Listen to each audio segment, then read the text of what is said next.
pessoal, estamos na contagem regressiva. Está quase chegando a hora.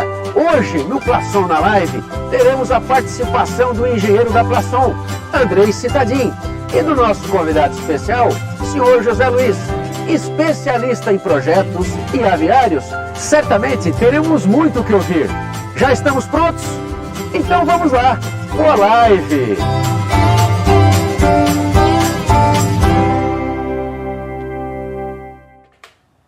Olá, boa noite pessoal, sejam todos muito bem-vindos à nossa live. Espero que vocês estejam bem, nesse momento de pandemia, que importa nesse momento, a gente está com saúde, então a gente espera que todos estejam confortáveis para poder participar dessa live conosco. Meu nome é Andrei Citadin, sou gerente comercial da parte de agricultura e de corte da empresa, tenho 20 anos aí de tempo de empresa. E em nome da Plação, gostaria de agradecer realmente a todos vocês que estão presentes nesse encontro aqui conosco. Nós temos aí quase 800 pessoas que se inscreveram para poder compartilhar ideias, trocar informações, fazer o seu aviário o mais otimizado possível, trazendo melhores resultados. E como forma de trazer informações ainda mais relevantes para vocês, nós trouxemos dois convidados mais especiais. Trouxemos aí a visão do produtor, com a Luciana Camargo. Luciana, que é avicultora, empresária, investidora, mais de 14 aviários, veio aqui passar um pouco da sua experiência, daquilo que ela vem fazendo nas suas granjas lá, para trazer o melhor resultado possível. Então, gostaria de dar as boas-vindas para a Luciana. Seja bem-vinda, Luciana. Fique à vontade para fazer os seus comentários iniciais. Andrei, boa noite. Zé Luiz, boa noite. Também boa noite a todos que nos assistem. É uma alegria imensa estar aqui.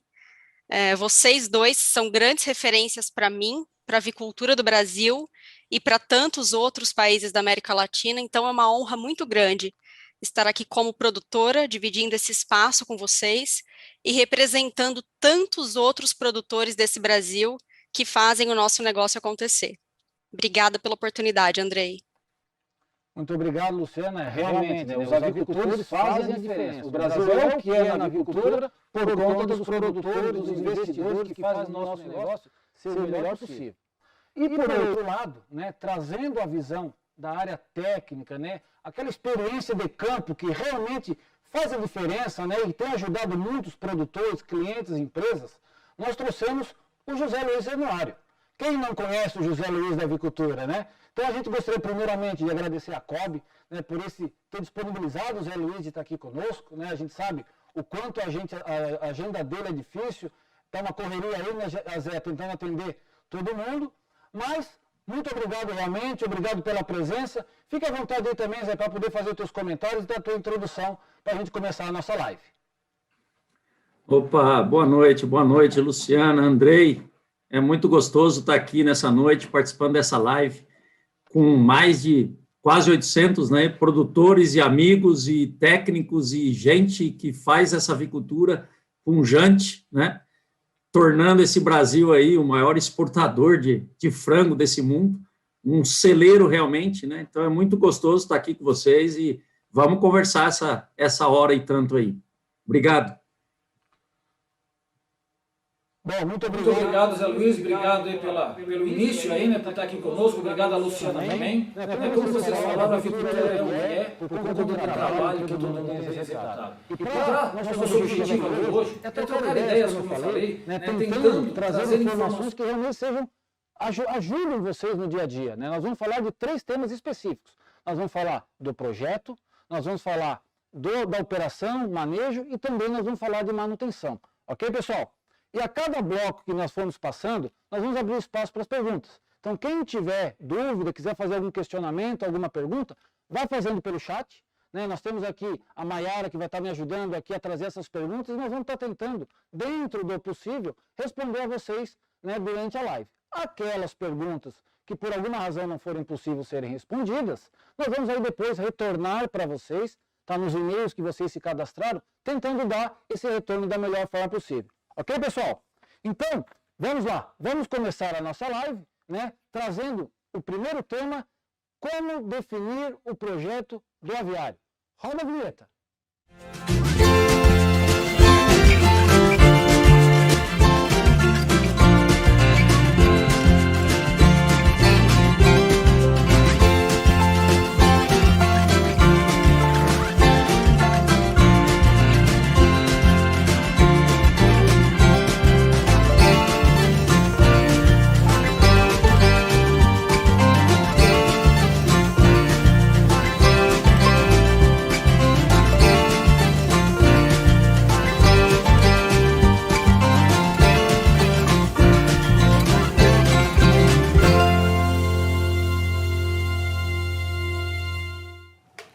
Bom, pessoal, antes da gente entrar no tema específico, né, pessoal, nós vamos falar sobre um pouquinho do cenário. Né? Hoje, esse tema que a gente trouxe, aviário eficiente, rentabilidade garantida, né, ele tem uma visão diferente, principalmente no cenário de desafios, de incertezas que a gente tem hoje. A pandemia veio aí para nos desafiar, trazendo inúmeras situações que acabam impactando dentro do nosso negócio e acabam, de uma forma ou outra, atrapalhando o andar da carruagem. Mas, mais do que nunca, é fundamental a gente estar com um olho diferenciado, um olhar mais crítico dentro do nosso negócio. Nós não podemos nos conformar daquilo que está bom. Sempre tem que estar buscando essa melhoria. Hoje temos aí um cenário de aumento de insumos, do grão, do milho, da soja, matérias-primas, o aço, o plástico, os investimentos dos aviários têm se tornado mais difíceis, valores muito maiores. Junto com isso, nós temos um cenário de desabastecimento muito grande. Hoje não é fácil encontrar essas matérias-primas. Então, tudo isso vem nos desafiar. Mas, por outro lado, apesar de nós termos essa situação toda, a gente vê uma avicultura crescente. Se a gente olhar 2020, nós tivemos um crescimento aí na produção de frangos da ordem de 4,5%. Alojamento de matrizes da ordem de 7%. Tudo isso faz a gente olhar para frente e saber que realmente o Brasil tem futuro. Como dizia já o Turra, todos os eventos que a gente vai, o Turra coloca, o Brasil tem vocação para ser produtor de alimentos para o mundo. Cabe a nós utilizar tudo isso que o país nos dá, de recurso, terra agriculturável, água, transformar isso em proteína para poder ser competitivo lá fora. Então, por outro lado, nós temos o financiamento, o Plano Safra está aí, foi lançado essa semana, alguns ainda se familiarizando com os valores, com condições de financiamento, prazo, mas recursos disponíveis tem. Basta nós realmente fazermos uma avaliação mais diferenciada para podermos tomar uma decisão mais assertiva. Analisar, planejar, avaliar o contexto como um todo é fundamental. E quem investe em períodos de dificuldade, em períodos de tempestade, quando vier os bons ventos, a calmaria, vai estar preparado para colher os bons resultados. Então, nesse contexto de buscar um negócio mais rentável, nós vamos começar a nossa live, então, falando da definição do projeto do aviário. Vem comigo e roda a vinheta.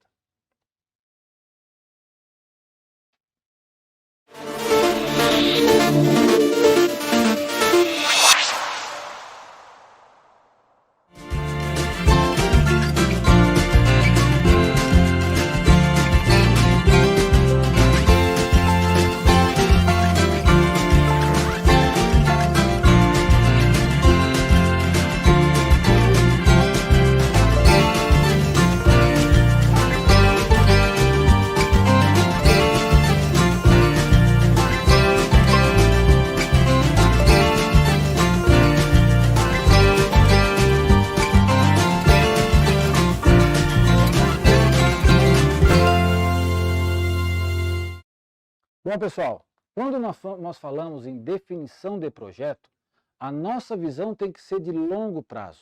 Ninguém investe num aviário para colher amanhã, em 1 ano, 2 anos. Se a gente olhar os períodos de financiamento que são mais de 10 anos, nós temos que pensar que, no mínimo nesse período, o aviário só vai se pagar. E depois, para mais 10, 20 anos para frente, ele tem que ser rentável para aquilo que a gente investiu.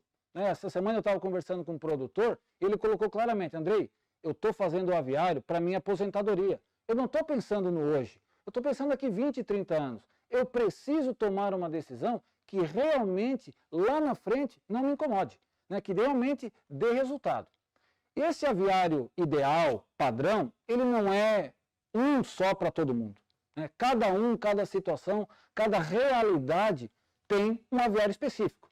Tem que analisar o clima local, tem que analisar que tipo de ave vai produzir, qual é o peso de abate, no caso de frango de corte, qual a densidade que vai trabalhar, como é que estão as condições de mão de obra, de manejo, de operação disponíveis lá, como é que está capacitada essa mão de obra, Tem uma série de questões aí que a gente tem que levar em consideração. O dimensionamento das granjas, não existe o galpão 168 por 18, 180 por 14, qual é o galpão ideal? Vai depender de uma análise específica para cada um. Então, o que a gente sugere sempre, pessoal, analisar os materiais que existem, a viabilidade de se utilizar materiais, pensar no isolamento Isolamento é garantir eficiência a nível de futuro, mas tem que analisar o custo-benefício disso. Opções, nós temos muitas, né? Mas é fundamental que a gente trabalhe principalmente a questão da sustentabilidade no longo prazo. Sustentabilidade, a gente olha a questão da sustentabilidade do negócio e a sustentabilidade ambiental.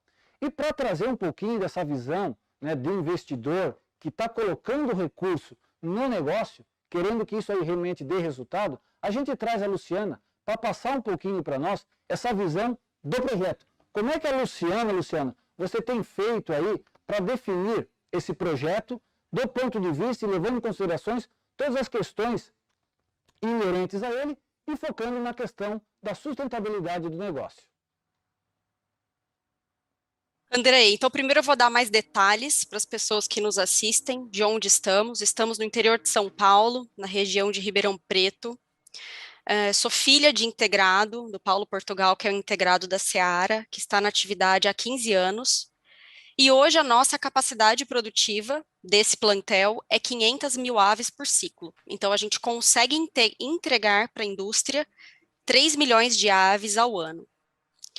E eu fiquei muito feliz quando você me chamou, Andrei, para falar de sustentabilidade e eficiência, porque quando a gente começa a falar de sustentabilidade, a primeira grande dúvida é: são conceitos que andam juntos?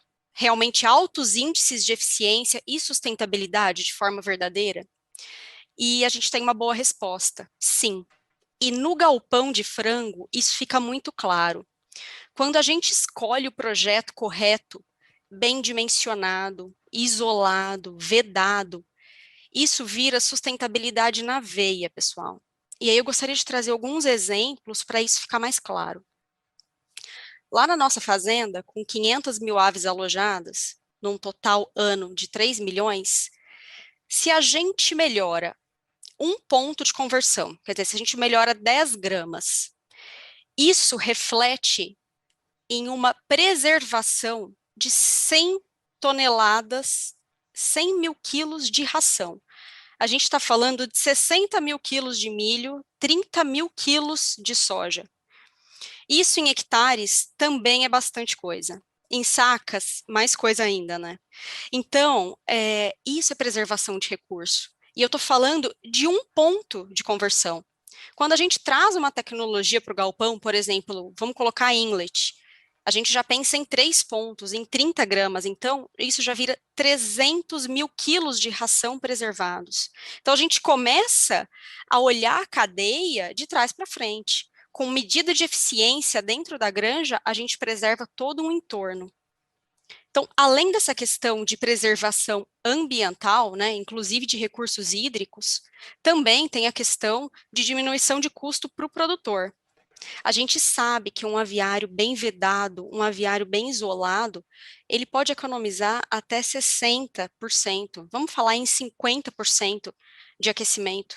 Quando a gente fala de gás, isso fica muito claro. Então, gente, um projeto bem pensado, ele não é qualquer coisa. Ele traz um impacto em sustentabilidade tremendo. Quando a gente fala de sustentabilidade, às vezes a gente esquece de pensar na sustentabilidade de ordem social.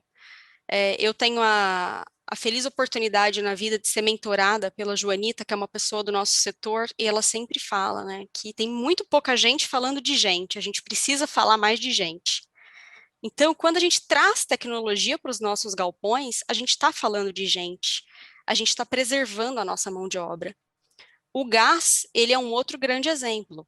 Quando a gente sai daquela situação de fornalha, né, de um abastecimento com lenha, aquela lenha que muitas vezes é pesada, que é de difícil manejo, que precisa dessa assistência dia e noite, e vem para uma situação que é uma situação automatizada, com gás encanado, isso traz qualidade de vida para o nosso operador. Então, isso também é sustentabilidade, só que sustentabilidade de ordem social. Isso tudo que eu disse é indoor, dentro do galpão. E quando a gente olha fora do galpão, nas nossas fazendas, nas nossas propriedades avícolas, também tem muita oportunidade de se fazer sustentabilidade. Hoje, a gente tem vários recursos para gerar energia a fotovoltaica é a que está mais consolidada no momento, com payback muito bom. A gente está falando payback entre 5 e 6 anos, então é um negócio muito bom. Além de reduzir muito o impacto ambiental, né? Quando a gente fala de gases de efeito estufa, automaticamente a gente pensa em energia. Então, olha que coisa incrível a gente poder gerar na nossa propriedade uma atividade que demanda muita energia, como a avicultura, a gente poder gerar lá. Nossa, isso tem um impacto tremendo. A questão hídrica, o que dá para fazer? Dá para reutilizar água, dá para reutilizar a água da chuva. Então, isso também já tem tecnologia. Para os resíduos, né, gente? A mortalidade é um problema, só que resíduo é outro tópico difícil de falar. A gente fala muito pouco disso. O que dá para fazer com esse resíduo? Dá para biocompostar? Dá para fazer composto? Dá para fazer gás? Tem muita coisa para a gente pensar.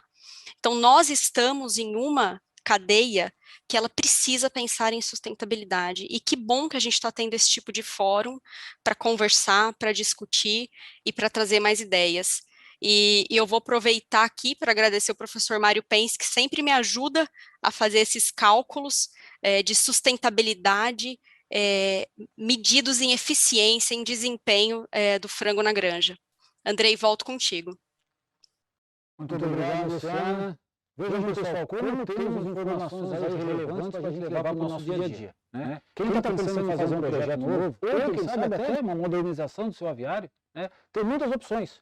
E o que a Luciana colocou mostra realmente os impactos que a nossa tomada de decisão podem ter ao nosso redor, seja no ambiente, numa questão social ou propriamente no negócio. Então, falar em sustentabilidade é tudo isso, né? E quando a gente traz para dentro do nosso negócio, lá do aviário, pensar em sustentabilidade é ter um aviário de qualidade, né, um aviário que tenha durabilidade no longo prazo, eficiência para garantir o resultado, segurança, mais do que nunca, é fundamental. Afinal, a gente está trabalhando com seres vivos lá dentro, né? Então, a gente tem que realmente buscar aquilo que tem de melhor em termos de custo-benefício para nos atender, seja de tecnologia, de condições de construção civil, de isolamento, para poder disponibilizar para o frango, poder aproveitar todo o potencial genético que ele tem, que a própria genética desenvolveu, né? E quando a gente fala em tecnologia, vem um exemplo muito rápido, né, à nossa mente, é o exaustor. Né? O exaustor, quando a gente olha, ele tem aí praticamente, representa 70% do custo de energia de uma granja. E às vezes, na tomada de decisão do exaustor, a gente não olha para o lado da eficiência. Então, sempre, pessoal, que vocês forem buscar uma empresa parceira, né, para desenvolver o seu projeto, para consultar, para trocar informações e tal, sempre perguntem, né, analisem as condições técnicas de cada equipamento. O exaustor, por exemplo, busquem aquele que tem maior eficiência, aquele que no longo prazo, o próprio investimento dele é irrisório, perto do benefício que ele vai dar em termos de consumo, ok? E para dar essa visão mais técnica, né, pessoal, a Luciana falou mais da parte da visão lá do produtor, né, de como é que ela está conduzindo isso no dia a dia. Mas do ponto de vista técnico, o Zé Luiz tem participado muito de reuniões, discussões aí com as empresas, né, trazendo essa opinião técnica de como esse aviário, sendo planejado e trabalhado de forma adequada, quanto de resultado técnico ele realmente vai nos dar. Então, Zé Luiz, eu gostaria que tu trouxesse aí para nós, dentro dessa tua experiência, desse trabalho que tu tens conduzido junto com as empresas, como é que você vê essa questão realmente de ter um aviário bem pensado, bem planejado, específico, né, para cada situação, trazer o resultado melhor possível? Ô, Andrei, obrigado pela introdução aí, Luciana.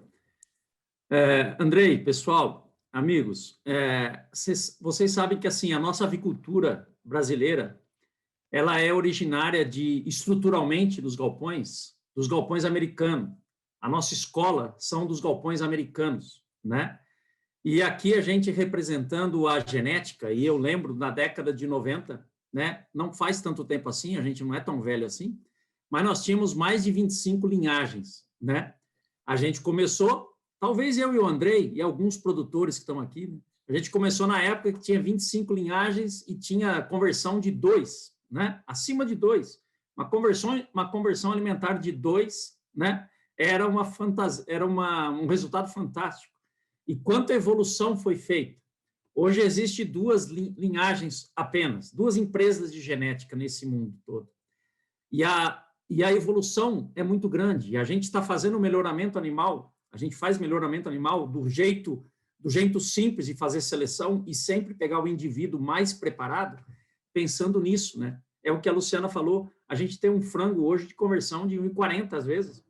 A gente tem um frango griller que sai aí com 1,50, com uma conversão abaixo de 1,30, né?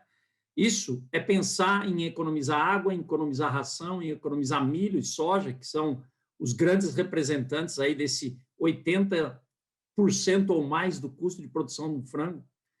Então, a gente tem que pensar em sustentabilidade falando desta parte para vocês, né? Eu me recordo quando começou os Dark House, a história do Dark House americano, por exemplo. Hoje nós temos os galpões todos Dark House. Na Granja da Luciana, todos os galpões Dark House. Os galpões Dark House começaram a aparecer quando o produtor tinha que retirar o frango com as máquinas de frango lá, né, nos Estados Unidos, por exemplo, e retirava frango com máquinas. Hoje já tem outras máquinas muito mais evoluídas, mas a grande maioria é apanha manual. E para a máquina agrícola se sustentar, né, por trabalho por hora, começaram a fazer pega noturno e diurno. E para fazer o pega noturno e diurno, tinha que escurecer os galpões, senão os frangos eram mortos, né? E eles se assustavam, dava muita condenação de carcaça. Aí apareceu na década de 80 os primeiros galpões Dark House, por conta da máquina trabalhar o dia todo. Hoje você vê galpões Dark com resultados fantásticos, né?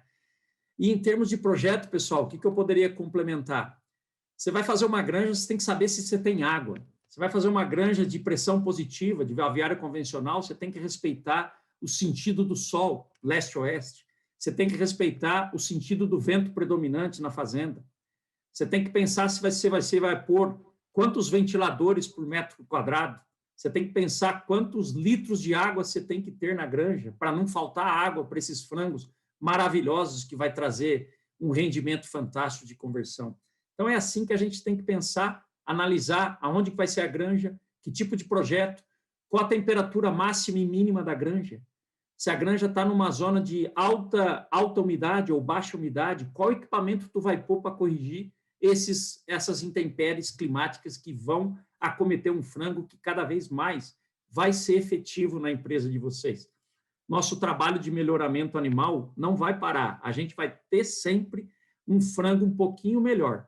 Talvez lá em 2000 e alguma coisa, lá para 2070, vai chegar uma hora que a conversão vai estacionar, dali não vai abaixar. Nós não temos essa previsão, graças a Deus ainda, tá, pessoal? Nós vamos sempre mandar para vocês um frango mais efetivo, com uma conversão alimentar mais baixa e um GPD mais alto.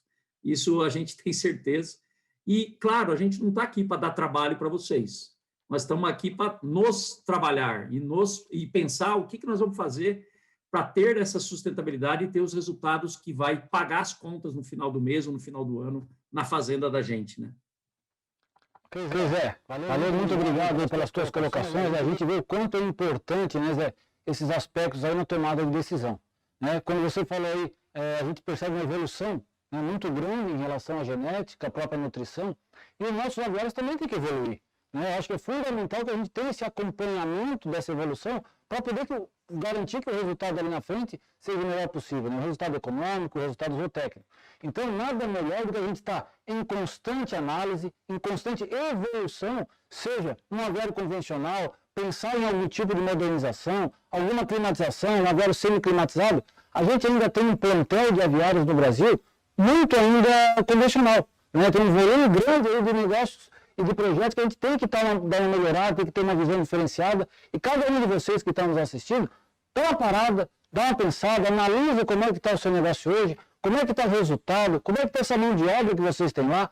Pensa nisso tudo que foi colocado pela Luciana, pelo José Luiz, para poder fazer uma análise mais crítica do negócio e tomar uma ação diferenciada. O mercado está aí, o mercado está evoluindo, né? A gente precisa realmente cada vez mais estar evoluindo, né? E trazendo mais e mais opções aí para a gente poder competir no mercado lá fora. Ok? Obrigado, José Luiz, obrigado a Luciana. Nós vamos passar agora para as perguntas, tá? E vamos aí discutir um pouquinho como é que vai ficar esse assunto aí, tá bom? Vamos para as perguntas.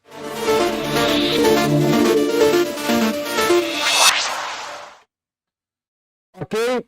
Luciana, veio aqui uma primeira pergunta para você, tá? É do Ronaldo Sinhama, e ele está questionando sobre a questão do investimento em energia fotovoltaica, né? Você falou sobre a questão do payback, né, de 5 a 6 anos, e ele pergunta aqui, que taxa de juros você considerou, dentro da sua análise aí, para proporcionar esse retorno? Né, a gente vê hoje que o governo está dando alguns incentivos, né, para o pessoal investir em tecnologias de produção de baixo carbono e tal, então a gente entende que cada vez mais essa tecnologia também está evoluindo, né, e esse payback que a gente vê de longo tempo, ela está curto. Então, comenta um pouquinho mais aí sobre essa questão do investimento e do retorno na energia fotovoltaica.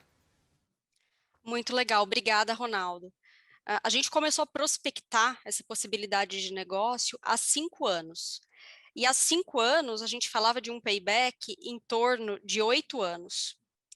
E aí, quando a gente começou a esmiuçar isso, a gente viu que para energia fotovoltaica, na época tinha um lance muito importante, que era a questão do FINAME, né, que deixava esse projeto um pouco mais caro, porque a tecnologia era importada, mas isso tinha que ser nacionalizado. Então, na época, a gente optou por usar um capital nosso da fazenda para fazer essa primeira usina, porque realmente saía mais barato. Já as outras 2 que nós fizemos, porque nós fomos fazendo, Ronaldo, aos poucos esse projeto, né? Porque é um projeto grande. Hoje a gente gera entre 50 e 60 mil quilowatts-hora mês. Então a gente gera isso em 3 usinas, 3 plantas de geração de energia. Nas últimas 2 que nós construímos, a taxa de juros estava em torno de 7%, mas isso já faz um tempo, então eu estou um pouco por fora de como isso está agora, mas imagino que não tenha mudado muita coisa não, tá? Acho que atendeu aí a expectativa do Ronaldo, né? Tem aqui uma agora para o Zé Luiz, tá? Também do Ronaldo, né? Zé Luiz, ele pergunta aqui, do ponto de vista da genética, né? Já tem algum estudo para modificar a ave geneticamente para ser mais resistente a doenças locomotoras? Ou seja, ele está focando na ave. Provavelmente ele está tendo algum tipo de dificuldade lá no dia a dia, Zé. Ele quer saber o que a genética aí tem de trabalhos, né, feitos ou está em evolução essa questão aí, ligada a doenças locomotoras. Por favor. Perfeito, perfeito. Obrigado, Ronaldo. Bom, na hora que a gente vai fazer a seleção genética para achar as famílias que mais desempenho têm, a gente não acha as famílias cujos frangos, filhos dessas famílias, vão ter o desempenho melhor, mas com o menor problema possível de problemas metabólicos, como o problema de perna que a gente vê, né? Então, o problema, a qualidade da perna, a qualidade do esqueleto, é um dos 49 atributos que a gente usa para fazer uma seleção de um frango. Então, a gente vai pegar um frango e vai analisar 49 itens e o problema de perna é um deles. Então, nós já fazemos a seleção. Nós não tiramos via gene, nós não fazemos transgenia, e você sabe disso, né, Ronaldo? A gente só tira o indivíduo de uma seleção genética normal, o indivíduo mais pesado, o indivíduo que tem menor conversão, o indivíduo que morre menos, o indivíduo que adoece menos, e o problema de perna está inserido nesse contexto. O problema de perna é um problema de genéticas que ganham peso? É um problema da nossa genética, é um problema da outra genética, talvez um problema maior de uma genética ou outra, e cabe a nós identificar qual é esse problema. A herdabilidade para o problema de perna é alta, então a gente tira os problemas de perna das famílias que têm problema de perna, e só vai famílias que têm menos problema. Se a gente não fizesse isso, teria muito mais problema de perna via um crescimento muito rápido desse frango. Só que dentro da normalidade, a nossa seleção é feita para não ter tantos problemas que venham a causar um prejuízo para nós ou para os senhores que estão desse lado. Então, assim, a parte genética já trabalha assim, não tirando genes. Nós não pegamos lá o DNA e acha lá a base, né, que está no DNA, na estrutura do DNA, na cadeia de DNA, que vai aparecer o problema de perna. Não, não é assim. A gente tira as famílias que produzem mais indivíduos que têm problema de perna. Se o problema de perna persistir, aí a gente tem que descobrir qual é a causa, da onde está vindo. É uma bactéria? É um crescimento violento? É um programa de luz aplicado errado? é a parte de calor que essa ave possa estar passando e dificultando a absorção de cálcio e fósforo, para que vai proteger a articulação e o osso dessa ave. Então, a gente tem vários problemas, várias causas, e a gente tem que identificar isso aí. Esperamos que a gente consiga, ou os técnicos consigam te ajudar aí, Ronaldo, e ajudar toda a avicultura, que também preocupa com essa qualidade metabólica de uma ave que vai pesar 3 kg, 3,1 kg e converter muito ração em peso, em quilos de carne. Obrigado. Nós temos mais uma pergunta aqui, eu acho que é interessante. Temos acá também gente de toda a América Latina, então temos uma pergunta agora em espanhol. La Fabiola Carrillo, yo creo que la pregunta es, ¿hasta cuánto está más o menos prevista la conversión alimenticia para los próximos años? ¿Qué tú puedes decir sobre isso? Bom, muito obrigado. Vou falar bem devagar para ela compreender bem, mas creio que ela vai compreender o nosso português aqui. Nós temos famílias de várias conversões alimentares, pessoal. Lá no nível de pedigree, tem muitas famílias já que tem conversão de 1,20 fácil, sabe? Mas não é o que chega para vocês ainda, sabe? Não conseguimos ter 100% das linhas com conversão de 1,20. 1,20 é um valor aleatório que eu passei aqui agora. Hoje a conversão alimentar de uma linha é X. Vamos lá, 1,50. Conversão alimentar para 3 quilos de peso, lá no final da vida do lote. Ok, tem famílias de pedigree, para formar essa média de 1,50, já tem famílias lá em cima com conversão de 1,20, 1,25 para um frango de 3 quilos. Então, até quando a gente pode ir? A gente pode ir, talvez, nesse exemplo que eu estou falando que vai chegar a 1,20 em 2023, certo? Mas que a gente tem um potencial de uniformizar um lote, de chegar com uma uniformidade de conversão alimentar para um lote todo de 30 mil aves, 35, 40 mil aves, vai ser um futuro, mas é possível que vai chegar. Então, hoje, para responder, nós ainda não temos esse limite. Nós não podemos falar para vocês. O frango daqui a 5 anos nós já preparamos, tá, pessoal? Frango daqui que vai chegar para vocês em 5 anos, nós já preparamos. O frango que está agora, nós preparamos há 5 anos atrás. A gente já sabe como é que vai chegar o frango para vocês e, diga-se de passagem, está chegando bem. Já em 2021 está chegando bem, tá? Ok, Zé. Léo, muito obrigado aí pelas tuas informações. A gente sabe o quanto a genética tem trabalhado, né, Zé, para trazer um frango aí de potencial genético grande, né? Cabe a nós agora, que estamos aí lidando no dia a dia com ele, fazer ele se tornar o mais eficiente e produtivo possível. Ok? Estamos terminando o nosso primeiro bloco, né, onde a gente falou da definição do projeto. Vamos passar agora para nosso próximo bloco, nosso próximo tema, onde nós vamos falar de manejo, operação e gestão da granja. Roda a vinheta aí, então.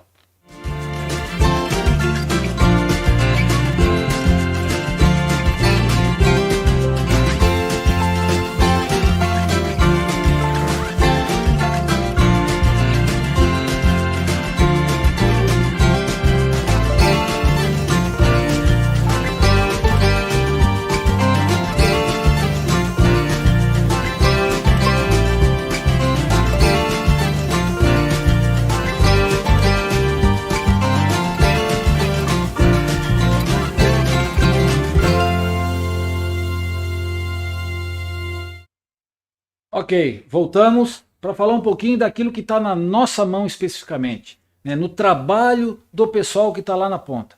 A gente fez um projeto legal, né, um projeto ideal, considerando todos os parâmetros que a gente colocou. Agora, como nós vamos aproveitar o potencial dessas instalações?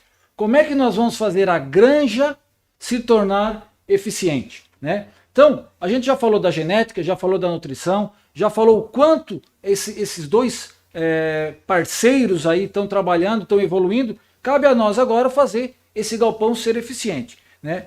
E para que isso a gente tenha uma eficiência nessa questão da operação, do manejo, é fundamental a mão de obra, né? Quando a gente olha e visita algumas granjas aí, e visita as empresas, a gente conversa com técnicos, gerentes de unidade, né?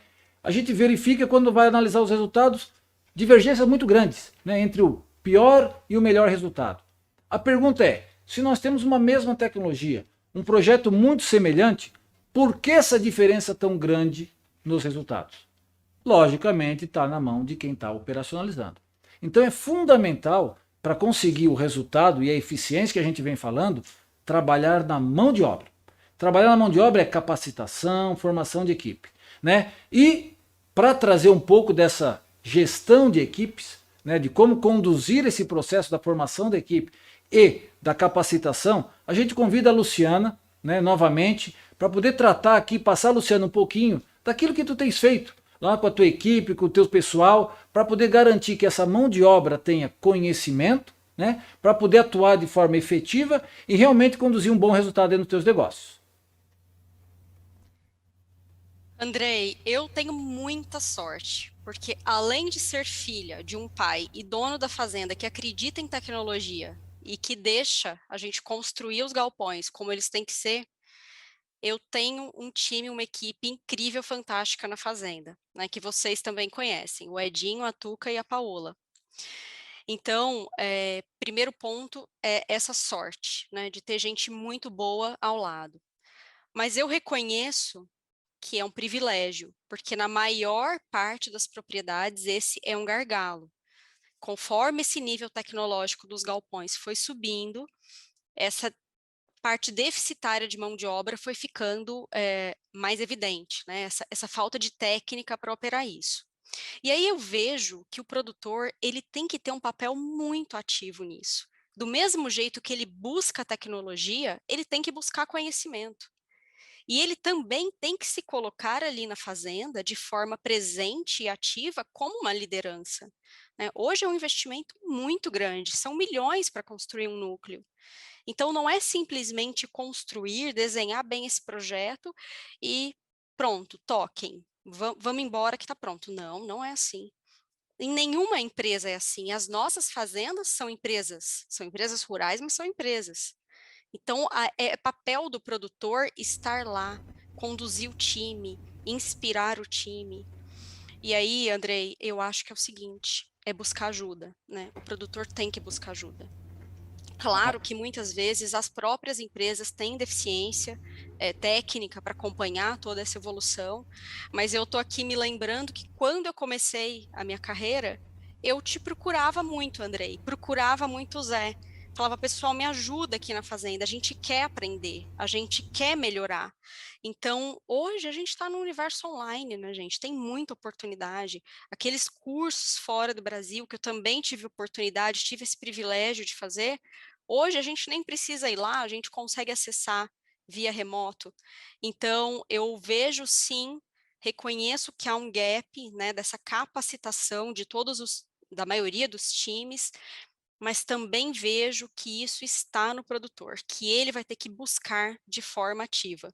E, de novo, sou muito privilegiada porque tenho vocês, conto com vocês nessa ajuda. Tenho, por exemplo, também Ricardo Guerra, que nos ajuda, que nos socorre, que nos orienta, porque é amigo da família, mas acredito que os produtores também podem buscar esse conhecimento e essa ajuda. Muito obrigado, Lu. O nosso papel, na verdade, na cadeia é tentar, né, contribuir de alguma maneira ao fazer com que a nossa avicultura seja o mais competitiva possível, né? Essa questão do conhecimento acho que é fundamental. E o principal objetivo dessa nossa live é realmente disseminar conhecimento, né, através principalmente de duas referências aí no mercado. E Luciana, já que tu falou aí em manejo, né, operação, ó, tem um recadinho aqui do Marcelo e do Antônio. O Marcelo é marido, o Antônio é filho da Luciana, estão curtindo. Lógico que o Antônio já está ligado, né, para aprender, para poder tocar o negócio lá na frente. O Marcelinho não sei se vai ser o responsável, mas o Antônio com certeza vai tocar o teu negócio lá, né, Lu? Ele já fala que ele é produtor, com seus 5 anos já é produtor. Ok, beleza. Vamos lá, pessoal, vamos dar continuidade. Então, assim, ó, trazendo um pouquinho essa questão do conhecimento, eu acho que é fundamental ficar entendido o seguinte: conhecer, capacitar, não é somente para operar o equipamento, certo? A gente tem que conhecer para tomar decisões assertivas no momento certo, né? A gente sempre fala, não existe um bom carro se não tiver um bom piloto pilotando ele, né? Então a gente precisa realmente que quem esteja lá atrás dessa tecnologia, conduzindo a tecnologia para um bom resultado, tem que conhecer. Conhecer para saber, em momentos extremos, de calor, de frio, que decisão tomar para realmente ter o menor efeito lá dessas variações todas. de noite, né, períodos noturnos, onde a umidade aumenta muito, o Zé Luiz falou, questão de umidade em algumas regiões, é fundamental, de repente, trabalhar com uma ventilação mais adequada, né, aumentar esse nível de ventilação para conduzir essa questão da umidade e o frango para uma condição melhor. Então, não é simplesmente capacitar para operar. Operar, vai lá, programa tal, mas é conhecer o negócio como um todo para realmente garantir que essa eficiência seja longínqua, né? E essa diferença, logicamente, ela é tanto do ponto de vista técnico quanto no bolso. Mas, né, eu não estou aqui para ficar falando de manejo de operação, eu não sou expert nisso. Quem é expert é o José Luiz. Então, o José Luiz, que tem feito aí um trabalho muito grande, né, junto com essas empresas, né? Eu tenho ouvido dele já nesses alguns anos, né, Zé? Não vamos falar tanto tempo assim, senão vão saber da nossa idade, né? Apesar que a gente já está tomando a vacina, né? Então já está mais... O pessoal já sabe mais ou menos para onde é que a gente está. Então a gente ouviu muito o Zé Luiz falar, Andrei, o que temos de oportunidade nas granjas para melhorar resultado por conta de manejo é impressionante, né? Durante esse tempo todo, né? Tem muito espaço, talvez pela ineficiência, né? Ou da dificuldade de operacionalizar pela capacitação. Então, desenvolver essa mão de obra, desenvolver esse conhecimento dentro da granja é fundamental. Trazer gente pronta é muito difícil e custa caro. Então eu queria ouvir do Zé, que tu comentasse conosco aí, o que tu enxerga de oportunidade nessa parte de manejo e operação que realmente possa ajudar o nosso pessoal a ter esse melhor resultado lá na granja. Não, perfeito, Andrei. É interessante saber, né? E a Lu vai ter o Antônio na garupa da moto do Edinho, fazendo o setup do AC2000, do Active ali, né? Logo. E aí eu estou iniciando a falar isso porque tem produtor aqui que tem galpão de 50 metros por 10 de largura, né? Que tem resultados fantásticos. E da mesma forma tem a Luciana, que tem resultados fantásticos com um galpão moderno, com lã de vidro no telhado, com eficiência energética, alimentado por energia por célula fotovoltaica, né? A gente tem tanta estrutura física nesse Brasil que dá para ter resultado. E a gente sabe que a média de resultados de galpões que tem um pouquinho mais de tecnologia vai ser melhor. É para ter, na média, 6 lotes de broiler, de frango pesado, mais estáveis, um resultado melhor o ano todo. Porque galpões um pouquinho mais convencionais vai ter um lote de inverno que vai dificultar em lugares que é muito frio. Tem lugares que é muito quente, que no verão o resultado cai. E aí vai faltar estrutura para ventilação nesses aviários em lugares quentes. Então, é por isso que é muito bom a gente saber o projeto certo, no lugar correto. Uma ave gera de 60% a 90% do calor da granja. Então, se você está numa granja com um telhado de fibrocimento, por exemplo, 60%, em torno de 60% do calor produzido na granja é o frango. Os outros 40% pode vir do telhado, da insolação do telhado. Aí tu vai num galpão de lã de vidro, com forro e lã de vidro, ou que seja um telhado diferente, um pouquinho mais isolado. Aí chega a ter 87, 86, 90, isso dá para fazer em planilhas. Já tem planilhas do Mike Pizarro, por exemplo, que você simula isso. Você sabe exatamente quantos por cento do calor está vindo do frango e quantos por cento do calor está vindo do telhado. E esse telhado mais isolado, não um vedado, mais isolado. Isolamento é uma coisa, vedação é outra. Nós somos latinos. Latino não se incomoda muito com isolação, né? Nós construímos casas de cimento, cujo valor R de isolamento, de isolação, é baixo. Nós não somos especialistas em isolação. E nós temos gaúchos catarinenses aqui que são muito mais peritos em isolação do que um paulista como eu, do que uma paulista como a Luciana. E aí, já que a gente tem ineficiência, a gente tem que pôr uma cortina dupla, no mínimo, num galpão lá, e fazer manejo de cortina dupla num galpão mais perfeito para combater o conservadorismo e a simplicidade dele. Aí tu vai de madrugada num lugar cuja umidade, onde eu estou essa semana, a umidade agora aqui no sul do Brasil é acima de 90%, 100%, se não for 120%, é que a gente não mede, o aparelho não mede acima de 100%. Muitos lugares satura tanto que a umidade é mais do que 100%. Num ambiente que a umidade é mais do que 100%, a primeira coisa não é ventilar, pessoal. Ventilar bem. A primeira coisa, antes de ventilar bem, é aquecer bem. É ter uma campânula, é ter uma fornalha. É ter uma isolação de cortina para segurar o calor do pintinho que é a primeira forma de calor lá dentro da granja. Então, o frango pesado, a gente tem que tirar o calor. E o frango adulto, né? O frango depois de 30 dias, 40 dias. E o pintinho é conservar o calor que ele produz ali. Tem pintinho, os pintinhos geram aí em torno de 5, 6, 10 BTUs cada um, pequenininho que seja. E aí a gente precisa conservar para ajudar uma fornalha, ajudar uma campânula a lenha. Vocês saibam que vai começar a vir campânulas elétricas. Nós vamos começar a comprar campânulas elétricas, principalmente em granjas que têm célula fotovoltaica, que a gente consegue ter uma energia mais sustentável. Então, tem coisas, Andrei. Por exemplo, manejo de cortina. Essencial manejo de cortina numa granja convencional. Essencial uma granja de pressão negativa ter um inlet. O inlet não é um aparelho só, não é um equipamento só para fazer o ar entrar por cima. É o único equipamento que consegue diminuir a umidade da granja no Rio Grande do Sul, ou lá em Fortaleza, que eu sei que tem gente de Fortaleza aqui, né? E tem gente do Brasil inteiro. O inlet é necessário numa granja da Bahia, cuja temperatura é 40 graus do lado de fora. Mas tem 4, 5 meses que a temperatura é abaixo da desejada. Então, abaixo da desejada, tem que ter um inlet, que seja para 20%, 30% da capacidade de exaustão da tua granja. Aí você vai no Santa Catarina, Rio Grande do Sul, tem que pôr mais inlet, tem que pôr 50%, 60% da capacidade de inlet. Nós temos que aprender a fazer ventilação mínima. Nós temos que aprender a tirar a amônia de dentro da granja. E o produtor brasileiro está cada vez mais metido, está cada vez mais fazendo isso. Nós temos gente que acorda de noite, seja o Edinho, funcionário da Lu, seja a esposa, seja o produtor, o nono lá, que acorda de madrugada e 5 horas da manhã vai pôr lenha na fogueira, porque sabe que vai ser a hora mais fria da madrugada. E se é a hora mais fria da madrugada, no início da manhã, é a hora mais úmida. É a hora que o nono, lá de Santa Catarina, sabe que é a pior hora para o pintinho sofrer. Então, nós somos especialistas nisso. Temos que ser. Quem não é ainda, procura treinamento, converse com quem sabe, receba o técnico da granja e troque ideias, né? É isso que a gente tem que fazer. E nós somos bons nisso. Latino que somos, nós somos resilientes, nós vamos aprender. Quantos senhores de 80 anos estão na frente? Essa semana eu fui numa granja que o dono da granja fez o setup como qualquer pessoa tem que fazer, do jeito mais perfeito. Tinha pouquinha coisa para a gente corrigir na granja do cara, uma granja fantástica, né?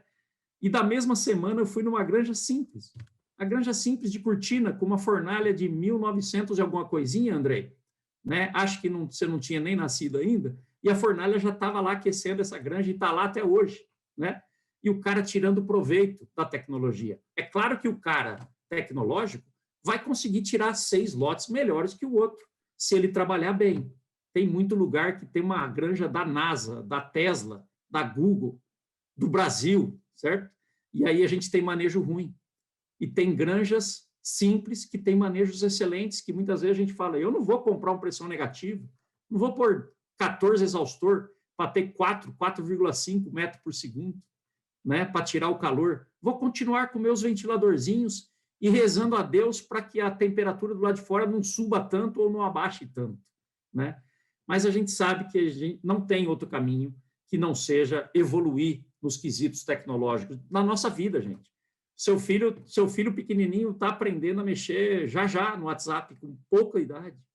Vai pedir comida, né? E os senhores mais velhos já pedem comida no iFood. O vô e a avó já sabem entrar e já pedir a comida, né? Então, pessoal, a gente evolui e nós somos a avicultura que, na América Latina, nós somos a agricultura resiliente, a agricultura que aprendeu a fazer coisas com as piores intempéries do lado de fora da granja. Cabe a nós isolar o frango para deixar ele crescer dessas intempéries que devem ficar do lado de fora.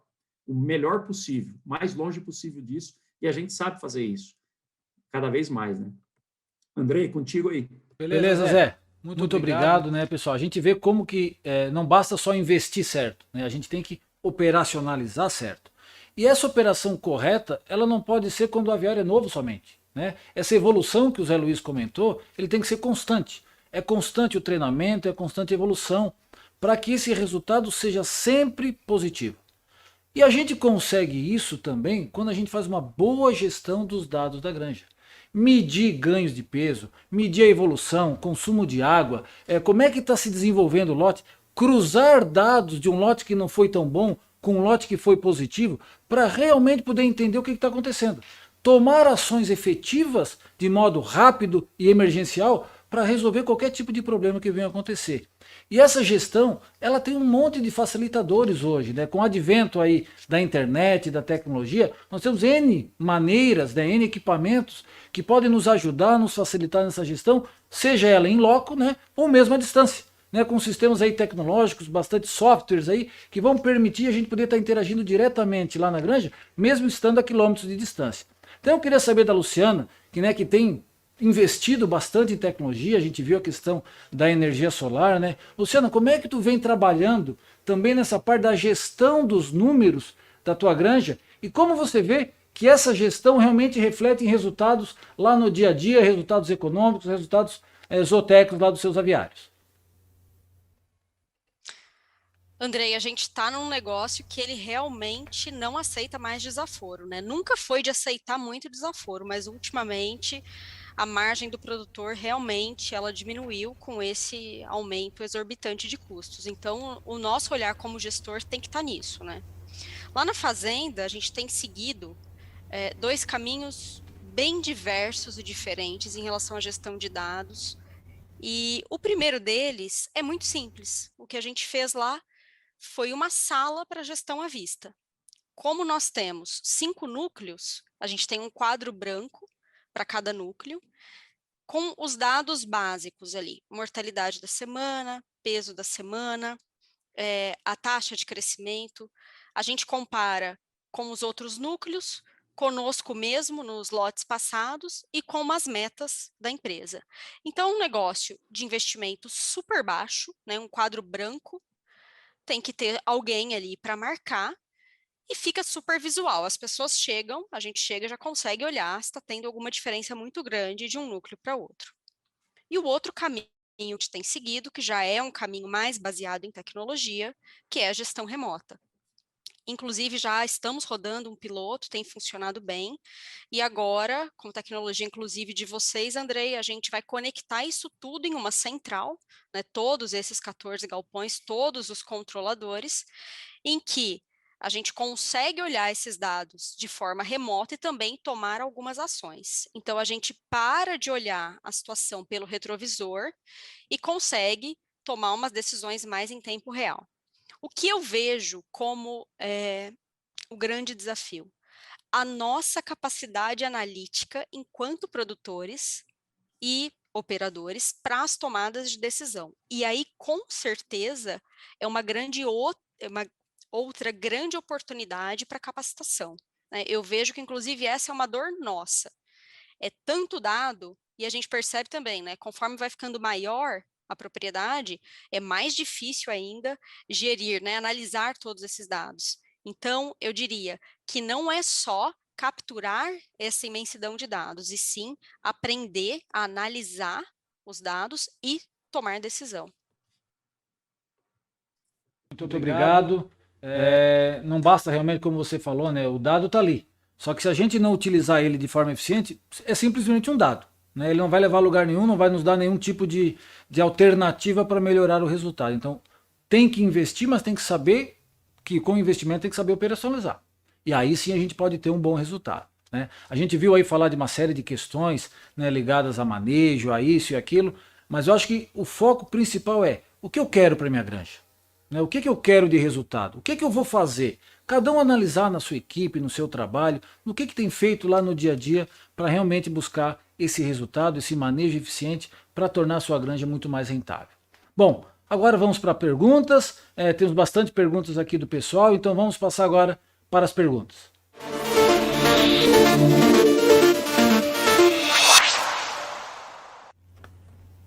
Vamos lá, tem bastante perguntas aqui.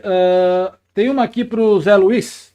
Zé Luiz, quem está fazendo pergunta é a professora Angélica Mendes, né, nossa parceira aí também, conhecedora muito a fundo, principalmente nos temas de iluminação, né, tem feito uns sérios trabalhos aí no mercado sobre isso também.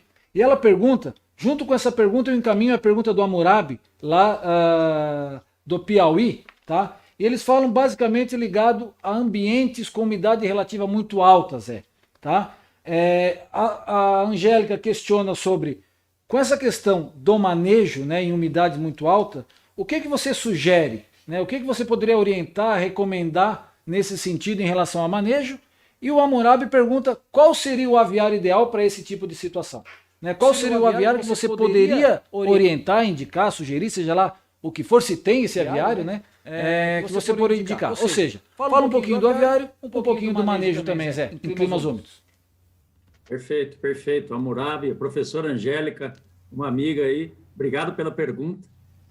Pessoal, granjas em países ou em regiões amazônicas, por exemplo, nas granjas do Pará, lá tem que ter galpões com alta velocidade de vento.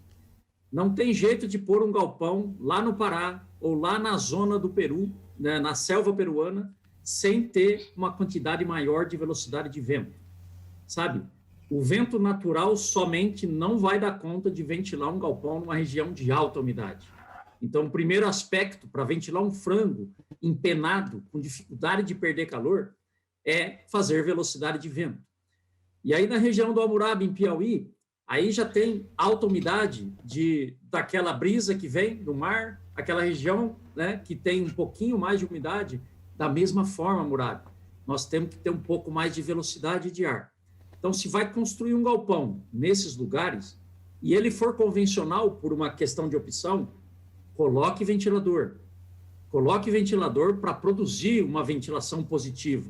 Coloque um número de ventilador teoricamente suficiente, mas não vai ser suficiente igual ou a oportunidade da gente ter um galpão com pressão negativa, com exaustor, que é 10 vezes mais fácil tirar o ar, sugar o ar do ambiente e fazer uma velocidade de ar uniforme para 40 mil frangos, se você estiver dentro do galpão, fazendo um galpão de pressão negativa.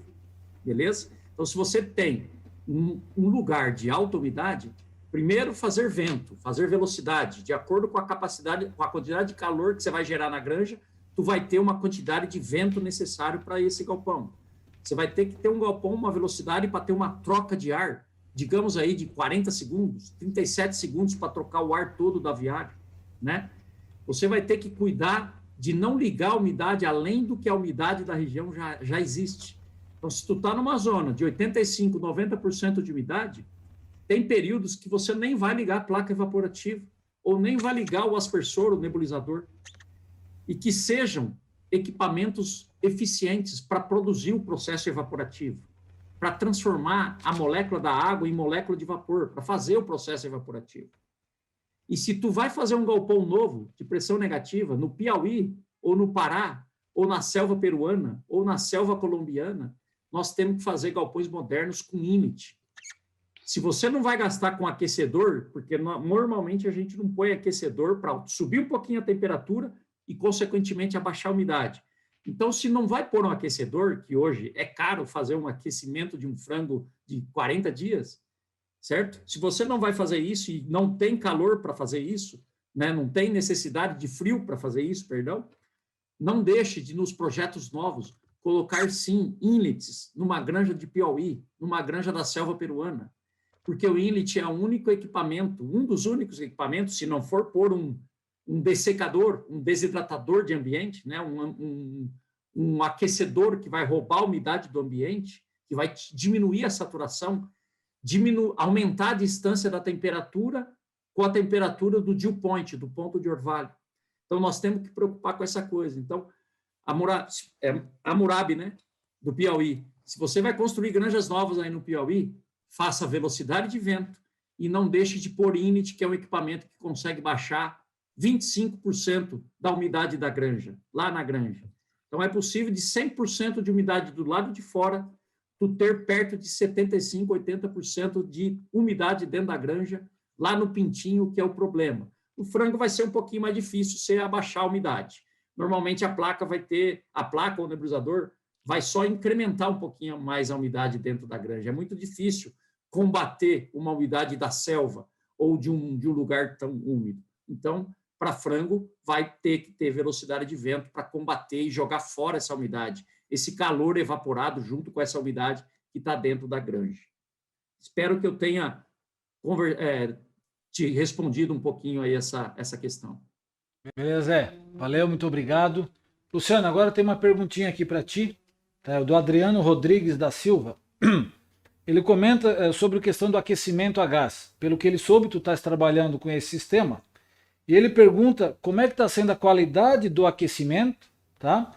E qual é o custo que você tem por ave, se dá para passar algum comparativo em relação ao uso de lenha, biomassa, pellet. O que tu pode comentar sobre essa questão do aquecimento, Lu, e a vantagem, né, de utilizar esse sistema?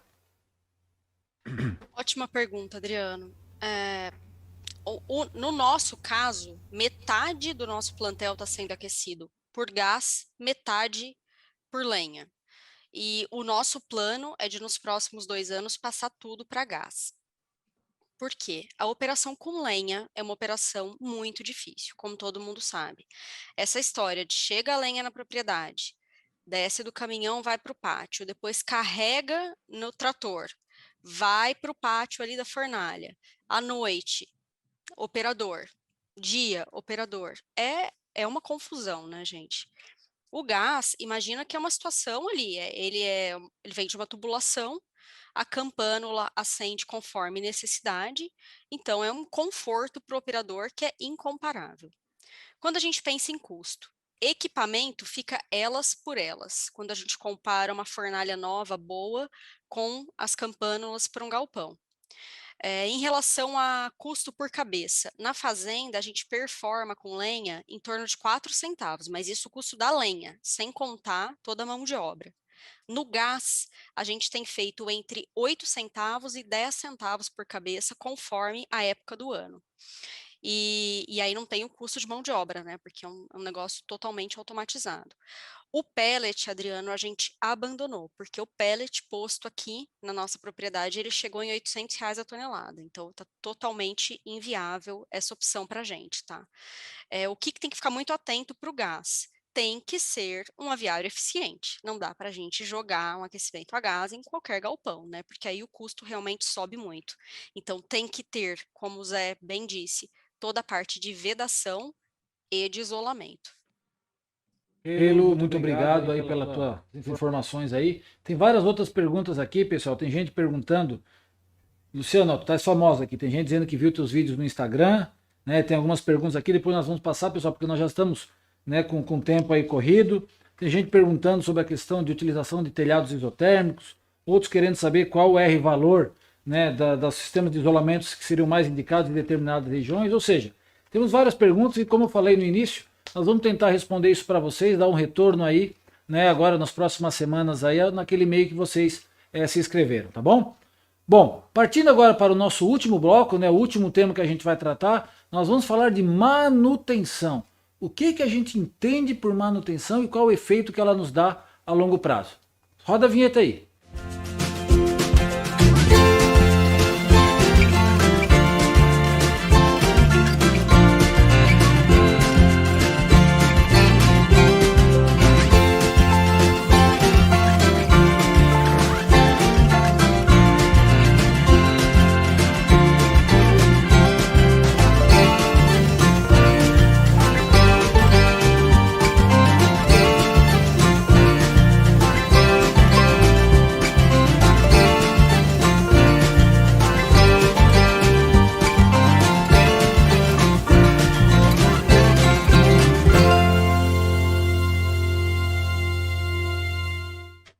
Ok, pessoal, voltamos aqui. Bom, quando a gente fala de manutenção, a gente tem que entender, são os cuidados que a gente vai ter para garantir que aquele aviário que foi bem construído, foi bem planejado, bem projetado e que está sendo bem manejado, ele se estenda por longo prazo, né? Manutenção não é corrigir problema, né? Não é consertar um defeito, alguma coisa que venha a acontecer. A gente tem que pensar com a manutenção não como uma despesa, mas como um investimento que a gente faz no longo prazo, quando a gente trabalha ele preventivamente, ou seja, agindo antes do problema acontecer. Depois que o problema aconteceu, a ação corretiva ela tem que ser emergencial. E muitas vezes na emergência a gente não consegue atender daquela forma que seria o mais indicado para determinada situação. Você tem que quebrar o galho. né? Então, se a gente trabalhar pensando na frente, agindo com antecedência, antes de quebrar, realmente a gente pode fazer com que a manutenção seja uma nossa aliado, né? Seja um aliado do nosso negócio, reduzindo o custo de produção, reduzindo substituição de produtos ali na frente, mantendo o produto muito mais durável por muito mais tempo. Então a manutenção, gente, não pense em resolver problemas, né? Existem aí equipes, né, prestação de serviço, equipes especializadas, não façam manutenção de qualquer jeito, né, com qualquer um, né? Então acho que é importante a gente sempre estar olhando aspectos pontuais, né, analisando logicamente o contexto geral, mas pontualmente resolvendo, né, e entrando lá na granja, analisando o aviário como se fosse o nosso carro, né? O nosso carro a gente não revisa ele de tempo em tempo, tem que pensar a manutenção como uma revisão, né? Que realmente a gente tem um planejamento feito, que determinada data, determinado lote, eu sou obrigado a avaliar, preparar e resolver os possíveis problemas que no futuro venham a acontecer. E com essa visão de manutenção, eu pediria para a Luciana poder passar um pouquinho, aí Luciana, do teu trabalho nesse sentido da manutenção, como é que tu vê, como é que tu já tem aviários aí com mais de 10 anos, né, acredito eu, né, como é que tu está enxergando, na verdade, essa evolução? Você tem granjas mais novas, granjas mais antigas, como é que você vê esse papel da manutenção mantendo esse resultado, mantendo o aviário eficiente aí ao longo do tempo? Legal esse ponto, Andrei, porque uma boa manutenção é o que vai garantir justamente esse projeto a longo prazo, que é o que você vem citando desde o primeiro minuto da nossa live. Então, a gente também está falando de sustentabilidade quando a gente fala de manutenção. E aí, eu também chamo a atenção para esse cronograma de manutenções. A gente tem que olhar isso de forma preventiva. E lembrando que manutenção não é só em equipamento, né, gente? É manutenção também de todas as instalações, né? Então, toda essa questão de vedação, que era uma coisa que a gente não olhava tanto há tantos anos atrás, né? Há alguns anos atrás a gente não tinha essa preocupação, será que está tão vedado? Agora a gente tem, e isso entra em manutenção. No nosso caso, a gente percebeu que quando a manutenção virou uma rotina, toda essa questão preventiva virou rotina, a gente começou a economizar, porque aí não deixa a coisa depreciar, estragar muito para a gente tomar alguma iniciativa, não deixa quebrar, como o Andrei disse. E também, eu sempre gosto de falar que manutenção é limpeza também, gente. Não adianta só dentro da granja, tá tudo certinho, bonitinho, e fora tá aquela propriedade que é, nossa, uma lambança, né? Por favor, né? A gente tem que deixar tudo bonito ali. É um ambiente de produção de alimento. Então, gerador tem que estar limpo, também com manutenção preventiva. Se composteira, ou rotoacelerador, ou biocompostador, tudo isso tratado com muito cuidado. E aí o produtor sempre com essa postura ativa na prevenção e nas pequenas correções entre lote para não deixar a coisa virar e ir ladeira abaixo, né? Obrigado, né, novamente pelas informações aí. Gente. Eu acho que é fundamental, gente, quando a gente pensar em manutenção, né, a preocupação é muito grande quando vai fazer o startup da granja, né? Você vai iniciar a granja, faz teste de pressão, faz simulação de ventilação, vê isso, vê aquilo, para ver se tudo aquilo que vocês compraram está sendo entregue, né, pela empresa lá de equipamentos, por quem instalou e assim por diante, ok? Só que tem o outro lado. Será que a gente vai manter essa mesma condição no longo prazo? Quem de nós, né, continua fazendo esse checklist de tempo em tempo, checando se a velocidade do ar está correta, se a pressão na granja está correta, né? A Luciana falou de vedação, de isolamento, análise com câmera termográfica, para ver se aquele isolamento que está feito não está se perdendo, né? Então olha quanta oportunidade a gente pode ter, não simplesmente depois que o aviário está ok, deixar ele que funcione até que ele se acabe, né? A gente, como foi falado ali no início, a gente tem que evoluir, mas a evolução deixando o equipamento se tornar obsoleto e tendo problemas, não é evolução. Então a gente tem um espaço realmente muito grande, né, para buscar ainda muita tecnologia, buscar ainda trabalho aí que realmente dê resultado a nível de campo, trabalhando a manutenção, trabalhando o serviço, trabalhando no dia a dia realmente lá da granja, para fazer esse aviário ser rentável. Eu acho que esse é fundamental dentro da nossa visão de negócio. E um exemplo que a gente sempre dá, né, com relação à parte de manutenção, e que a gente frequentemente, quando visita as granjas, encontra, é, por exemplo, o caso dos sensores, né, pessoal? Sensor de temperatura, sensor de umidade. Você vai lá, visita uma granja, primeira coisa, o sensor está posicionado no local inadequado.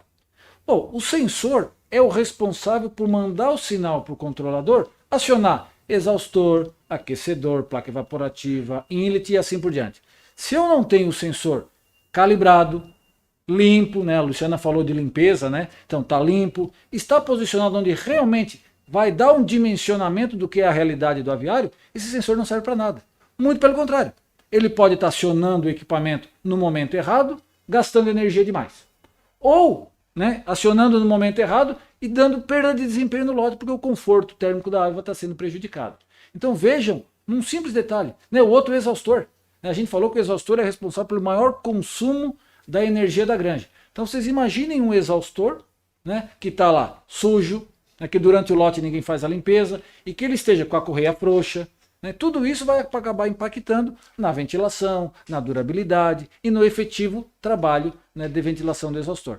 Então, são exemplos que eu gostaria de dar, mas aqui eu gostaria que o Zé Luiz trouxesse esses exemplos mais claros, tá? Do que ele realmente tem acompanhado, né, com quanto essa manutenção, Zé, realmente tem se tornado um diferencial nas granjas. Seja uma informação positiva, que eu acho que é o que o pessoal quer ter, mas também alguns casos, algumas informações aí daquilo que tu tem visto, que de repente o pessoal entende que é uma condição adequada, mas no futuro, no fim, na verdade não é bem assim, né, e que acaba prejudicando o lote. Então, por favor, se tu pudesse passar um pouco da tua opinião sobre essa questão da manutenção, acho que ajudaria bastante com essa visão técnica aí do negócio para o nosso pessoal. Zé Luiz? Zé Luiz? Acho que estamos com um probleminha aí na conexão com o Zé Luiz. Zé Luiz está conseguindo nos ouvir? Não? Travou? Não? Travou? Bom, então vamos tentando conduzir aqui com alguns questionamentos, algumas dúvidas, né? Enquanto o Zé Luiz consegue voltar aí para poder passar um pouquinho dessa sua experiência a nível de manutenção. Tá? Luciana, eu vou te chamar, Luciana, porque tem aqui uma pergunta, né? Então acho que já vamos entrando na conversa de mais uma pergunta do Bruno. Tá? O Bruno pergunta aqui para ti, ó. Luciana, eu vi os seus vídeos no Instagram e a excelente qualidade que você tem nos seus aviários. Ok? Quais são as questões que você aborda com os seus granjeiros lá com a sua equipe? Onde você acredita que naquela idade, naquele dado momento, vai fazer a diferença? Como é que tu tem feito esse tipo de trabalho? É a pergunta do Bruno, Luciano. Se tu puder contribuir, nós agradecemos. As análises que a gente faz na fazenda é sempre com muitas mãos. Eu, meu pai, com esse time que eu contei para vocês, que é o Edson, a Tuca e a Paola, que são os demais gerentes. Então, a gente sempre faz também o nosso cronograma de modernização, porque assim como a manutenção, né, se a gente deixar para fazer tudo de uma vez, a gente não dá conta. Então, os nossos núcleos mais antigos, Bruno, que já tem na casa de 15 anos, a gente vem trazendo eles para o mesmo nível tecnológico dos mais novos. É claro que hoje é tudo muito caro, então é tudo muito pensado, muito dimensionado, um passinho de cada vez, sempre com técnicos nos ajudando, nos auxiliando a fazer esses cálculos. Por exemplo, quando a gente identifica, olha, esse núcleo ele já não está mais performando como performava, então a gente vai ter que fazer alguma coisa. E que coisa é essa? Então, por exemplo, a Gabriela, da Plasson, vai até a fazenda, nos ajuda a entender, né, o que é urgente fazer aqui, em um plano aí de curto prazo, médio prazo, longo prazo, e assim, Bruno, a gente não deixa a peteca cair, vai fazendo sempre alguma coisinha, e sempre também de olho, né, no que há de disponível de incentivo da agroindústria e trazendo também a agroindústria para essa discussão de modernização, né, até onde dá para ir, até onde isso realmente retorna para o produtor. Muito obrigado pelas informações novamente. A gente vê, pessoal, realmente que é o caso da manutenção, ele é um aspecto muito interessante. Por exemplo, a evolução, tornar o aviário sempre novo, investindo em novas tecnologias, trazendo conceitos, fazendo melhorias contínuas, é fundamental. Se você deixar o aviário chegar no seu limite, você terá um custo muito grande para substituir e praticamente transformar num aviário novo. Então a gente realmente tem que buscar algo diferente. tá? Por exemplo, tem muita gente aqui perguntando, falando sobre manejo, sobre ventilação, exemplos aí que a gente pode ter, e a gente não vai ter tempo suficiente para passar para vocês. Mas assim, queria deixar para vocês aqui que a nossa live vai estar disponível depois no canal do YouTube da empresa, tá? E a gente tem aí contato com vocês, a gente tem o e-mail de vocês, vocês têm o e-mail da empresa também, no plason@plason.com.br, para fazer as perguntas, tirar as suas dúvidas com relação a todos os temas. A gente vai encaminhar para a Luciana, vai encaminhar para o Zé Luiz também. A gente teve um probleminha aí na conexão do Zé Luiz, então por isso a gente não vai conseguir fazer essas perguntas para ele, mas nós vamos tentando conduzir aqui, finalizando já a nossa live, que nós já estamos quase chegando ao final, da melhor forma possível, trazendo as informações para vocês. Tá bom, pessoal?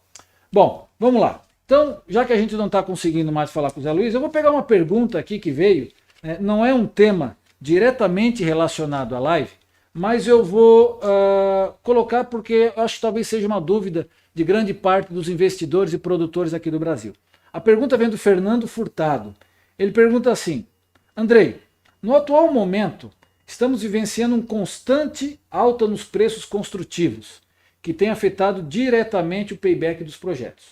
O que a Plason tem feito ou tem pensado em fazer para os projetos de granjas novas continuarem serem sustentáveis? Então é a pergunta do Fernando. Bom, Fernando, como a gente falou desde o início, acho que pensar a granja é fundamental. Muitas vezes a gente observa que tem equipamento sobrando, está dimensionado de forma inadequada, e essa questão, quando você otimiza realmente as informações e traz para a realidade da pontual lá da sua região, você consegue muitas vezes reduzir esse investimento simplesmente com o ajuste do escopo técnico da granja. A gente falou em avaliar vários parâmetros aí, foi falado de uma série de tecnologias, mas a gente tem muito espaço ainda para trabalhar dentro desses projetos. A gente recebe muitas vezes um projeto pronto, e que a gente tem que praticamente fornecer aquilo que está ali. Mas dentro dessa análise a gente avalia que realmente está sobrando alguma coisa. Às vezes tem empresas aí que têm condições diferenciadas de trabalho que a gente possa realmente então ajustar. Então o que a Plason tem feito? Primeiro, a Plason está à disposição de vocês para discutir o projeto, discutir o dimensionamento, discutir materiais construtivos, discutir tecnologia. Tá? Segundo, com relação à alta de preços que eu comentei, a gente está no mercado sendo empurrado aí pela indústria do aço, pela indústria do plástico. Com relação a esses aumentos, nós não temos muito argumento para fazer. Então nós estamos, dentro da nossa possibilidade, buscando alternativas para que realmente a gente torne o projeto viável. A nossa preocupação também é de ter essa viabilidade no projeto. A gente tem conversado com as empresas, tem conversado com as unidades, as integrações, tentando entender até onde que a gente pode chegar para realmente fazer com que o produtor faça do seu investimento o mais rentável possível e tenha essa viabilidade. Então, é um trabalho do dia a dia, a gente nunca foi tão desafiado como empresa para passar por essa situação toda. O desabastecimento é muito grande, como eu comentei, a gente muitas vezes está para receber uma carga grande de aço, recebe só a metade. E a gente tem que dar um jeito de lidar com essa situação, porque tem uma granja lá para ser entregue, tem um lote de matrizes esperando os equipamentos para alojar. Então a gente tem feito todo o esforço, na verdade, para tentar atender o cliente. Mas muitas vezes tem coisas que saem do nosso controle. Tá? Mas eu acho que fundamental, pensar o projeto, eu acho que tem uma oportunidade bastante grande. Tá bom? Nós já estamos com o Zé Luiz de novo aí, pessoal? Opa, então Zé Luiz, tá de volta? De volta, foi aqui. Opa, que bom. Faltou um geradorzinho aqui no pico de energia, pessoal. Tranquilo. Vamos lá, Zé Luiz. Eu, Andrei, desculpa aí, tinha uma pergunta que você tinha feito, Só queria complementar a questão de manutenção, Isso. Imagine estar numa granja que precisa de 33 graus no primeiro dia ali para o pintinho. E aí tu aciona uma campana, uma fornalha, e essa fornalha que deveria produzir 300 quilocalorias, 300 mil quilocalorias, 1 milhão de BTUs, por exemplo, e aí tu aciona uma fornalha mais velha, mais antiga, e não vem esse calor, Imagine numa granja de pressão negativa, que a temperatura desejada é 33 no primeiro dia, tu precisa fazer ventilação mínima e o seu exaustor, que deveria estar puxando e fazendo uma eficiência energética de 21 CFM por watt, por exemplo, um exaustor Plasson aí, deveria, aí você vai ver, ele está fazendo 12 CFM por watt. Está gastando muito energia para produzir um pouquinho de vento, né? E aí, a gente está gastando energia, a gente está gastando dinheiro, e assim a gente não está fazendo a ventilação mínima que a gente propôs. Tu tá de noite, de madrugada, um set point de 1 minuto ligado e 4 minutos desligado, por exemplo, você acha que o seu exaustor sujo tá puxando 700 metros cúbicos por minuto, 600 metros cúbicos por minuto. A hora que tu vai ver, ele está puxando 300. E o que era para ser 1 minuto de troca de ar, você vai estar indo 30 segundos, 20 segundos apenas, e vai medir a amônia na granja, tá 30 ppm, 40 ppm, 3.000, 4.000 ppm de CO2. Então, manutenção é algo super necessário, seja a granja simples ou seja uma granja moderna, né? Essa ficou a pergunta que a gente não respondeu a hora que deu um pico de energia aqui. Imagine não ter um gerador em manutenção, né? Num caso desse. Então, pessoal, além disso, a gente tem que fazer manejo adequado, fazer uma boa ventilação mínima, uma boa transição, uma boa ventilação túnel na hora que precisa, manejar a granja de acordo com o comportamento das aves e ter o equipamento disponível e pronto para a gente executar o manejo na hora que a ave está pedindo. Se ele está pedindo água, nós temos que dar água. Se ele está pedindo 3 minutos de tempo on e 1 minuto off, desligado, cabe a nós fazer o setup para que isso funcione automático. Se não for automático, tem que abrir a cortina convencional para oferecer esses 3 minutos de oxigênio novo para a granja, né? E ajudar a diminuir a umidade que tem na granja, ventilando, aquecendo e tudo mais que os senhores sabem muito bem fazer aí, que está nos ouvindo aí do outro lado da telinha, tá? Obrigado, Zé. Obrigado, Zé. Bem que tu falasse, né? Bem que tu falasse, né? A dúvida maior do pessoal aqui é realmente com relação a manejo, a operação, né? Eles estão muito preocupados em realmente trazer para suas realidades lá esse manejo adequado, né? A gente não tem, logicamente, pessoal, nós já estamos aqui 8h30 da noite, né? Já passou praticamente 1h30 aí da live. Temos mais de 600 pessoas ainda linkadas aí no evento, mas a gente tem que dar um fim, muitas vezes, quando a gente está na melhor parte, né? Mas assim, a gente se compromete com vocês aí, tá? Nesses temas novos que estão vindo aqui, principalmente manejo, nós vamos fazer uma nova live ainda esse ano, tá? E talvez uma boa ideia, uma boa sugestão aqui que vocês mesmos colocaram nas perguntas, seja trabalhar nessa live, nessa nova live, falar sobre manejo, exemplos, dicas, sugestões que a gente pode trabalhar para realmente, né, na prática lá, auxiliar vocês no dia a dia. Tá bom, pessoal? Então, por isso, nós vamos estar chegando ao final do evento, tá? Nós vamos estar dando aí um ponto final aí ao nosso evento, né? A gente espera, né? Infelizmente, né, o tempo também a gente sabe que é curto, a gente também não quer cansar demais vocês aí que estão do outro lado aí da tela, tá bom? Mas a gente gostaria realmente, sim, de agradecer muito a presença de vocês, né, de estar aqui conosco, de poder compartilhar esse tempo aqui conosco. Espero que nós tenhamos contribuído também com informações pertinentes e relevantes para vocês no dia a dia. Dizer que a Plasson está à disposição, né, de dúvidas, questionamentos, perguntas, seja lá o que for, com relação a conceito, tecnologia, dimensionamento, né? O Zé Luiz e a Luciana, logicamente, dentro da realidade deles, né, eles têm as atividades deles, mas sempre que for possível, né, a gente vai poder procurá-los, e normalmente a gente procura, né, também para buscar informações, aprender com eles, né?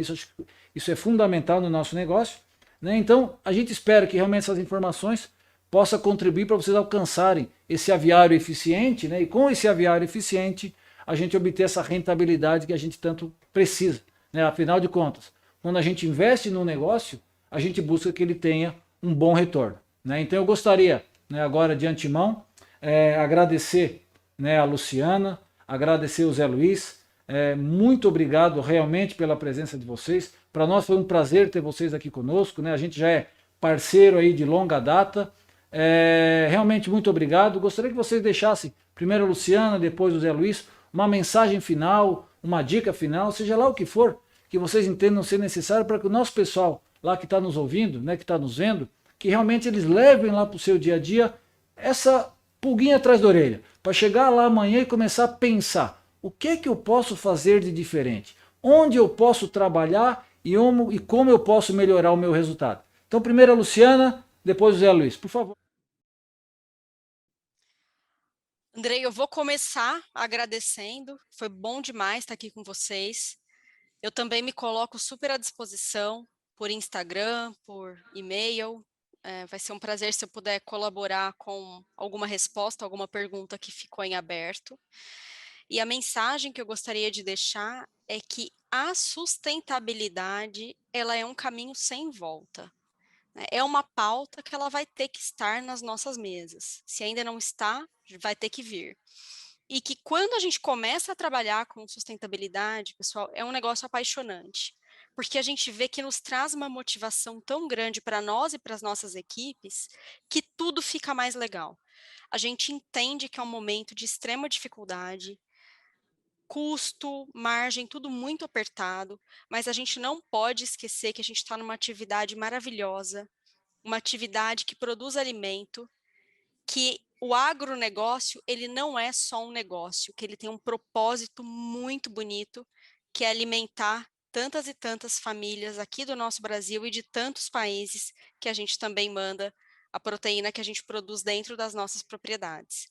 Pessoal, obrigada e boa noite para todo mundo.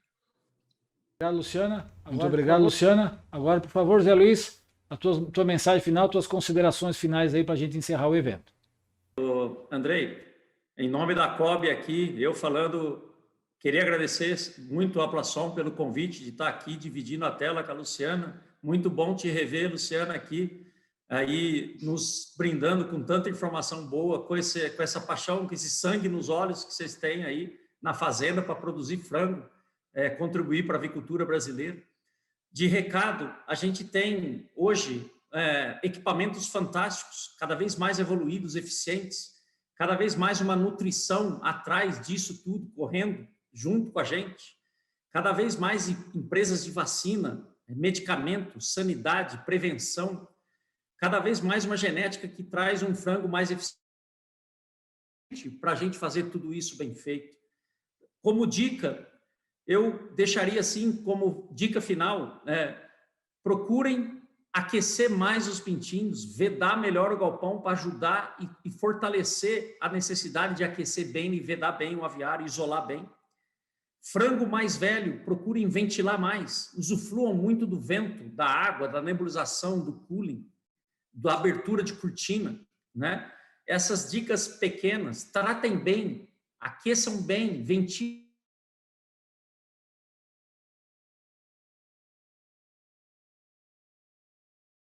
Luiz, travou novamente o Zé Luiz.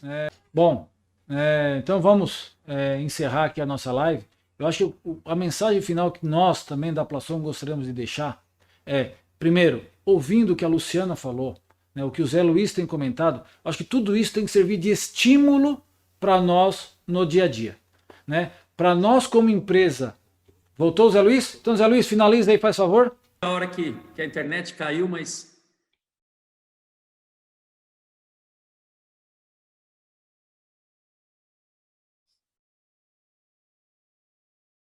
Falando o seguinte, como é bom, a gente que faz parte dessa cadeia, essa cadeia que alimenta o mundo, como falou a Luciana, a gente ouvir opiniões que servem de estímulo para nós, né? Nós como empresa de equipamentos, serve de um impulso a cada dia para a gente fazer mais e melhor, né? Poder oferecer uma tecnologia, poder oferecer um galpão diferenciado para realmente tornar o seu negócio muito mais interessante e muito mais rentável.